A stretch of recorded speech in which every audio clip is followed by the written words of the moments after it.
नमस्कार। जय श्री कृष्णा। राधे राधे। आप देख रहे हैं प्राचीन दिव्य ज्ञान। आप सभी का एक बार फिर से स्वागत है। आज हम सुनेंगे सत्यनारायण व्रत कथा। शुरुआत करते हैं प्रथम अध्याय की। एक समय की बात है, नैशिरण्य तीर्थ में सोनिकादि 88,000 ऋषियों ने श्री सूत जी से प्रश्न पूछा, हे प्रभु, इस कलयुग में वेद विद्या रहित मनुष्यों को प्रभु भक्ति किस प्रकार से मिल सकती है? उनका उद्धार कैसे होगा? हे मुनि श्रेष्ठ, कोई ऐसा तप बताइए जिससे थोड़े समय में ही पुण्य की प्राप्ति हो सके। इस प्रकार की कथा सुनने की हम सभी इच्छा रखते हैं। सर्व शास्त्रों के ज्ञाता सूत जी बोले, हे वैष्णवों में पूज्य, आप सभी ने प्राणियों के हित की बात पूछी है, इसलिए मैं ऐसे श्रेष्ठ व्रत को आप लोगों को बताऊंगा जिसे नारद जी ने लक्ष्मी नारायण जी से पूछा था। और लक्ष्मीपति ने मुनि श्रेष्ठ नारद जी से कहा, आप इसे ध्यान से सुनिएगा। एक समय की बात है, योगी राज नारद जी दूसरों की हित की इच्छा के लिए अनेकों लोकों में घूमते हुए मृत्यु लोक में आ पहुँचे। यहाँ उन्होंने अनेक योनियों में जन्मे प्राय सभी मनुष्यों को अपने कर्मों द्वारा अनेकों दुखों से पीड़ित देखा। तो उनका दुख देख नारद जी सोचने लगे कि कैसा यत्न किया जाए जिसके करने से निश्चित रूप से मानव दुखों का अंत हो जाए। इस विचार पर मनन करते हुए वो विष्णु लोक में गए। वहाँ वह नारायण जी की स्तुति करने लगे, जिनके हाथों में शंख, चक्र, गदा और पद्म थे। गले में वरमाला पहने हुए थे। स्तुति करते हुए नारद जी बोले, हे भगवान, आप अत्यंत शक्ति संपन्न हैं। मन और वाणी भी आपको नहीं पा सकती है। आपका आदि, मध्य तथा अंत नहीं है। निर्गुण स्वरूप सृष्टि के कारण भक्तों के दुखों को दूर करने वाले हैं आप। आपको मेरा नमस्कार। नारद जी की स्तुति सुन विष्णु भगवान बोले, हे मुनि श्रेष्ठ, आपके मन में क्या बात है? आप किस काम के लिए पधारे हैं? उसे निसंकोच होकर कहिए।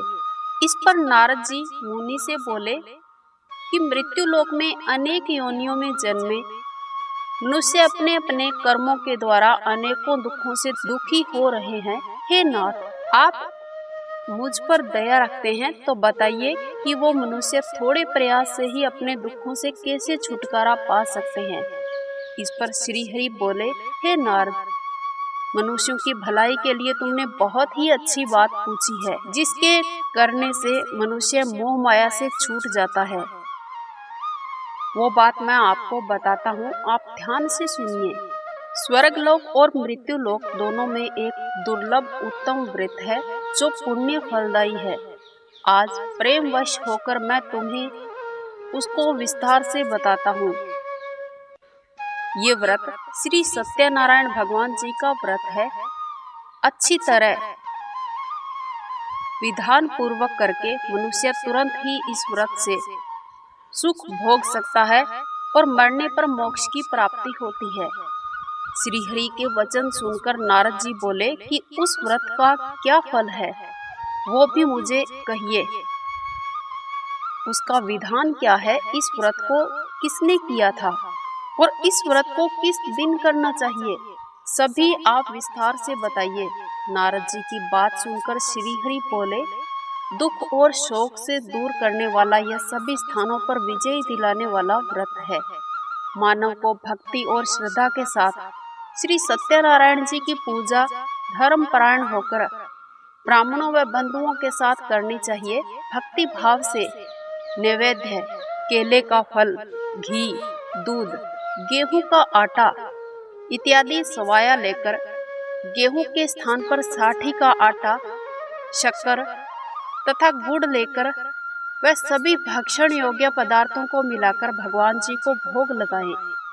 ब्राह्मणों सहित बंधु बांधवों को भी भोजन कराएं। उसके बाद स्वयं भोजन करें। भजन कीर्तन के साथ भगवान की भक्ति में लीन हो जाएं। इसी तरह से सत्यनारायण भगवान का ये व्रत करने से मनुष्य की सारी इच्छाओं की पूर्ति होती है। इस कली काल अर्थात कलयुग में मृत्यु लोक में मोक्ष का यही एक सरल उपाय बताया गया है। इसी के साथ हमारा सत्यनारायण भगवान की व्रत कथा का प्रथम अध्याय संपूर्ण होता है।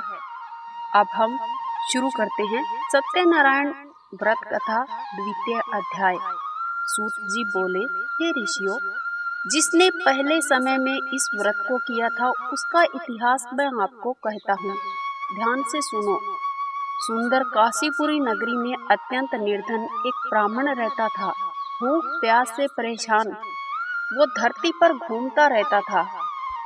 ब्राह्मणों से प्रेम करने वाले भगवान ने एक दिन ब्राह्मण का वेश धारण करके उनके पास जाकर पूछा, हे विप्र, नित्य दुखी होकर तुम पृथ्वी पर क्यों घूमते हो?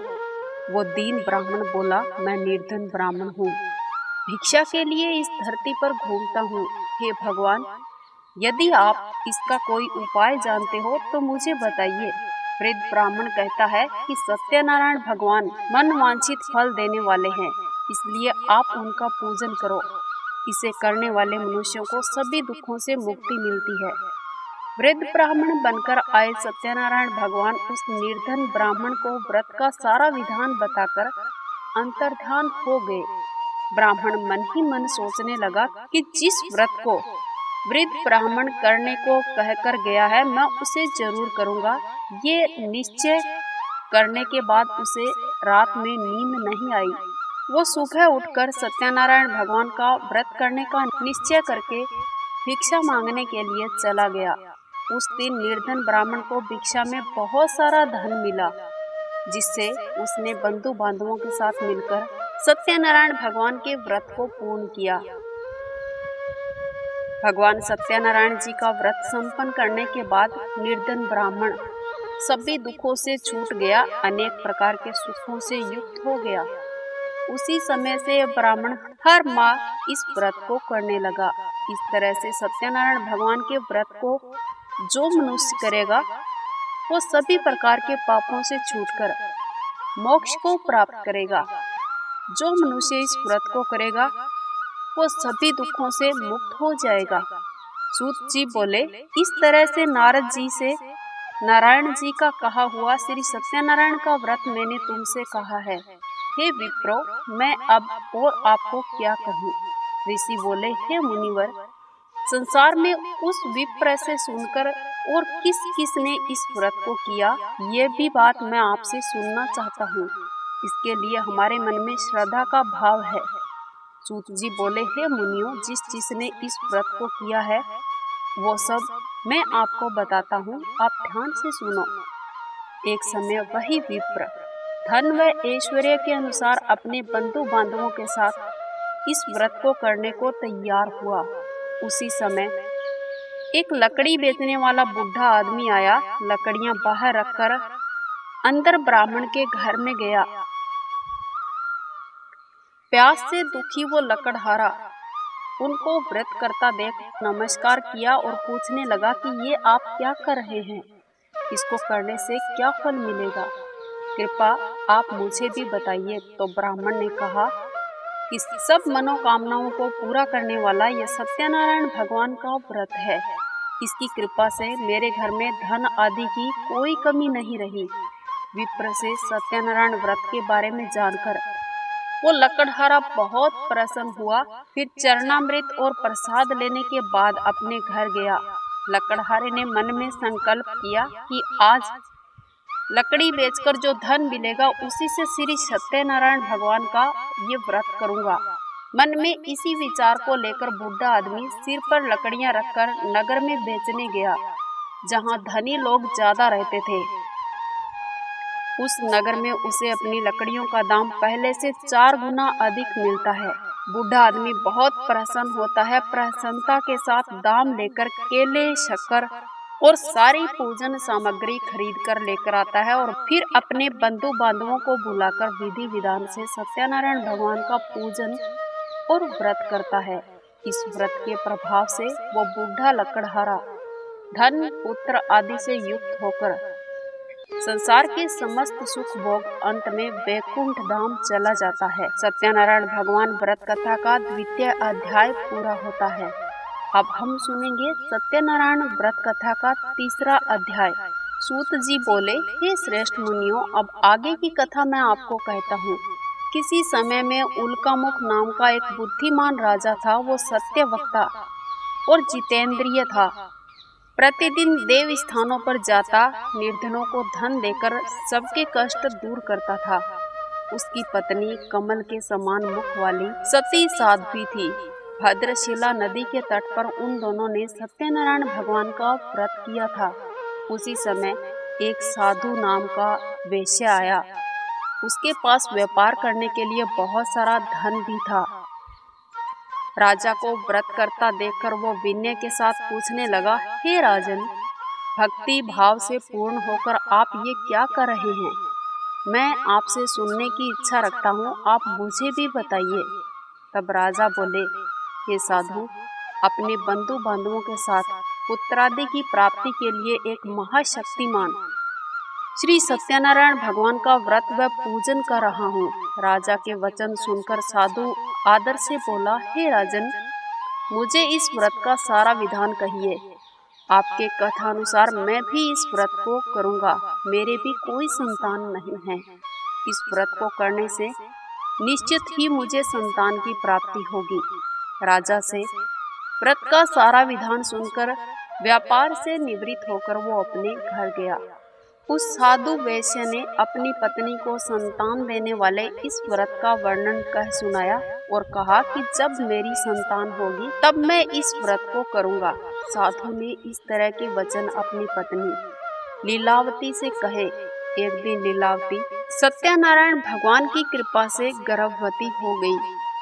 फिर उसके गर्भ से एक सुंदर कन्या ने जन्म लिया। दिनों दिन वो ऐसे बढ़ने लगी जैसे कि शुक्ल पक्ष में चंद्रमा बढ़ता हो। माता पिता ने अपनी कन्या का नाम कलावती रखा। एक दिन लीलावती ने मीठे शब्दों में अपने पति को याद दिलाया कि आपने सत्यनारायण भगवान के जिस व्रत को करने का संकल्प किया था उसे करने का समय अब आ गया है। आप इस व्रत को करिए। साधु बोला, हे प्रिय, इस व्रत को मैं उसके विवाह पर करूँगा। इस प्रकार अपनी पत्नी को आश्वासन देकर वो नगर की ओर चला गया। कलावती पिता के घर में बड़ी होती गई। साधु ने एक बार नगर में अपनी कन्या को सखियों के साथ देखा तो तुरंत ही दूत बुलाकर कहा कि मेरी कन्या के योग्य वर देखकर आइए। साधु की बात सुनकर दूत कंचन नगर में पहुंचा। वहां जाकर लड़की के सुयोग्य वाणी पुत्र को ले आया। सुयोग्य लड़के को देख साधु ने बंधु बांधवों को बुलाकर अपनी पुत्री का विवाह करवा दिया। लेकिन दुर्भाग्य की बात ये कि साधु ने अभी भी सत्यनारायण भगवान का व्रत नहीं रखा था। इस पर भगवान क्रोधित हो गए और श्राप दे दिया। साधु को अत्यधिक दुख मिलने लगे। अपने कार्य में कुशल साधु बनिया जमाई को लेकर समुद्र के पास स्थित होकर रत्नासारपुर नगर में गया। वहां जाकर दोनों दामाद ससुर मिलकर चंद्रकेतु राजा के नगर में व्यापार करने लगे। एक दिन भगवान सत्यनारायण की माया से एक चोर राजा का धन चुराकर भाग रहा था। उसने राजा के सिपाहियों को अपना पीछा करते हुए देख चुराया हुआ धन वहीं पर जाकर रख दिया जहां वो ससुर जमाई रहा करते थे। राजा के सिपाहियों ने साधु वैश्य के पास जाकर राजा का धन पड़ा देखा तो ससुर जमाई दोनों को बंदी बना लिया और राजा की आज्ञा से उनको कारावास में डाल दिया। उनका सारा धन भी उनसे छीन लिया गया। सत्यनारायण भगवान के श्राप से साधु की पत्नी बहुत दुखी हो गई। घर में जो धन रखा हुआ था उसे चोर चुरा कर ले गए। शारीरिक और मानसिक पीड़ा और भूख प्यास से अति दुखी हो अन्न की चिंता में कलावती ब्राह्मण के घर गई। वहां उसने श्री सत्यनारायण भगवान का व्रत होते देखा। फिर कथा भी सुनी और प्रसाद ग्रहण करके रात को घर वापस आ गई। उसकी माँ ने कलावती से पूछा, हे पुत्री, तुम कहाँ गई थी? तुम्हारे मन में क्या है? कलावती ने अपनी माता से कहा, हे माता, मैंने एक ब्राह्मण के घर श्री सत्यनारायण भगवान का व्रत करते हुए देखा है।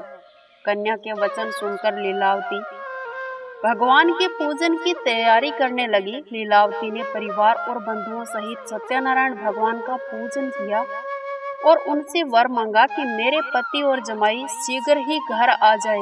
साथ ही ये प्रार्थना भी की कि हमारा सबका ये अपराध आप क्षमा कीजिए।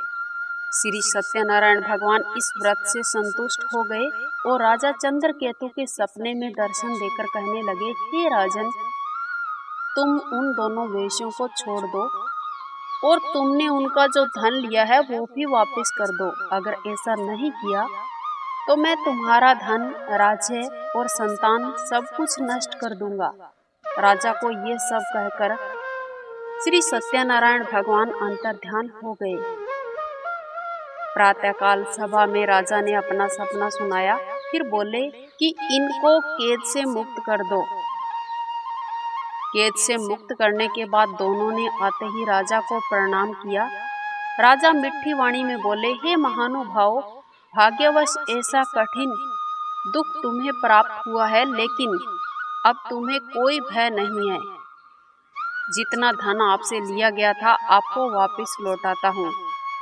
फिर वो दोनों धन लेकर अपने घर वापस चल दिए। सत्यनारायण भगवान की व्रत कथा का तीसरा अध्याय संपूर्ण हुआ। अब हम चतुर्थ अध्याय पढ़ेंगे। सूत जी बोले, वैश्य ने मंगलाचार कर अपनी यात्रा आरंभ की और अपने नगर की ओर चल दिए। उनके थोड़ी ही दूर जाने पर एक दंडी वेशधारी श्री सत्यनारायण जी ने उनसे पूछा, हे साधु, तेरी नाव में क्या है? अभिवाणी वणिक हंसता हुआ बोला, हे दंडी, आप क्यों पूछते हो? क्या धन लेने की इच्छा है आपकी?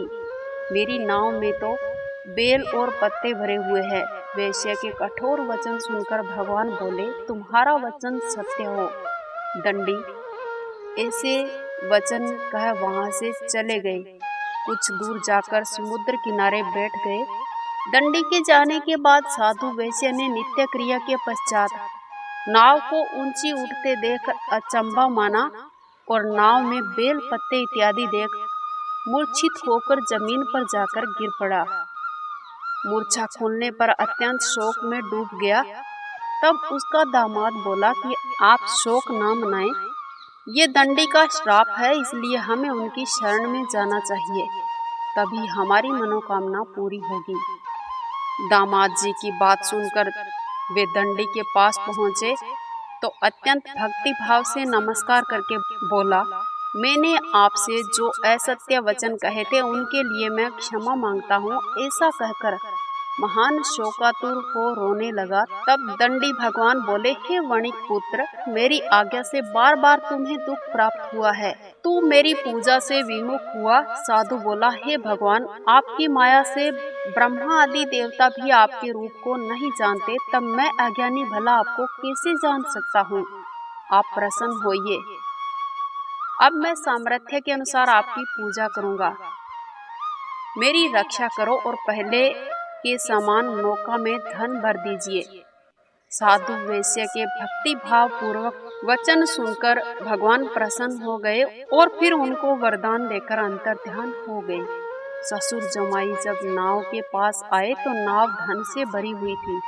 फिर वही अपने अन्य साथियों के साथ सत्यनारायण भगवान का पूजन करके अपने नगर की ओर चल दिए। जब नगर के नजदीक पहुंचे तो दूत को घर पर खबर करने के लिए भेजा। दूत साधु की पत्नी को प्रणाम कर कहता है कि मालिक अपने दामाद सहित नगर की ओर लौट रहे हैं। दूत की बात सुनकर साधु की पत्नी लीलावती ने बड़े ही हर्ष के साथ सत्यनारायण भगवान का पूजन कर अपनी पुत्री कलावती से कहा कि मैं अपने पति के दर्शन को जाती हूँ, तू सारे घर का कार्य पूर्ण कर शीघ्र ही आ जाना। माता के ऐसे वचन सुनकर कलावती जल्दी में प्रसाद छोड़कर अपने पति के पास चली गई। प्रसाद की अवज्ञा के कारण श्री सत्यनारायण भगवान रुष्ट हो गए। नाव सहित उसके पति को पानी में डुबो दिया। कलावती अपने पति को वहां न पाकर रोती हुई जमीन पर गिर गई। और नौका को डूबा हुआ देख वह कन्या को रोता हुआ देख साधु दुखी होकर बोला, हे प्रभु, मुझसे और मेरे परिवार से जो भूल हुई है उसे क्षमा कीजिए। साधु के दीन वचन सुनकर श्री सत्यनारायण भगवान प्रसन्न हुए और आकाशवाणी हुई, हे साधु, तेरी कन्या मेरे प्रसाद को छोड़कर आई है, इसलिए उसका पति अदृश्य हो गया है। यदि वो घर जाकर प्रसाद खाकर लौटती है तो उसे उसका पति अवश्य ही मिलेगा। ऐसी आकाशवाणी सुनकर कलावती घर पहुंचकर प्रसाद खाती है, फिर आकर अपने पति के दर्शन करती है। इसके बाद साधु अपने बंधु बांधवों सहित सत्यनारायण भगवान की विधि विधान से कथा कहता है, पूजन करता है और इस लोक का सुख भोग अंत में स्वर्ग की ओर जाता है। सत्यनारायण व्रत कथा का चतुर्थ अध्याय पूरा होता है। अब हम शुरुआत करेंगे सत्यनारायण व्रत कथा पंचम अध्याय। सूत जी बोले, हे ऋषियों, मैं एक और कथा आपको सुनाता हूँ, आप उसे ध्यान पूर्वक सुनो। प्रजा पालन में लीन तुंगध्वज नाम का एक राजा था। उसने भी भगवान का प्रसाद त्याग कर बहुत ही गलत किया। एक बार वन में जाकर वन्य पक्षियों को, पशुओं को मारकर वो बड़ के पेड़ के नीचे आकर बैठ गया। वहां उसने ग्वालों को भक्ति से अपने बंधुओं सहित सत्यनारायण भगवान का पूजन करते हुए देखा। अभिमानवश राजा उन्हें देखकर भी पूजा स्थान पर नहीं गए और ना ही भगवान को नमस्कार किया। ग्वालों ने राजा को प्रसाद दिया, लेकिन उस राजा ने प्रसाद भी नहीं ग्रहण किया। प्रसाद को वहीं छोड़कर अपने नगर की ओर चला गया। जब नगर पहुंचा तो वहां सब कुछ तहस नहस होता हुआ पाया। वो राजा शीघ्र ही समझ गया कि ये सब भगवान की ही लीला है। वो दोबारा ग्वालों के पास पहुंचा और विधि पूर्वक पूजा करके प्रसाद खाया तो सत्यनारायण भगवान की कृपा से सब कुछ पहले जैसा हो गया। दीर्घ काल तक सुख भोगने के बाद मरणोपरांत उसे स्वर्ग लोक की प्राप्ति हुई। जो मनुष्य परम दुर्लभ इस व्रत को करेगा तो भगवान सत्यनारायण की अनुकंपा से उसे धन दाने की प्राप्ति होगी। निर्धन धनी हो जाता है और भय मुक्त हो जीवन जीता है। संतानहीन मनुष्य को संतान प्राप्ति होती है। इस व्रत को करने वाले व्यक्ति के सारे मनोरथ पूर्ण होते हैं। हमारी सत्यनारायण भगवान की कथा का पंचम अध्याय भी पूर्ण होता है। ये थी सत्यनारायण भगवान की कथा। बोलिए श्री सत्यनारायण भगवान की जय।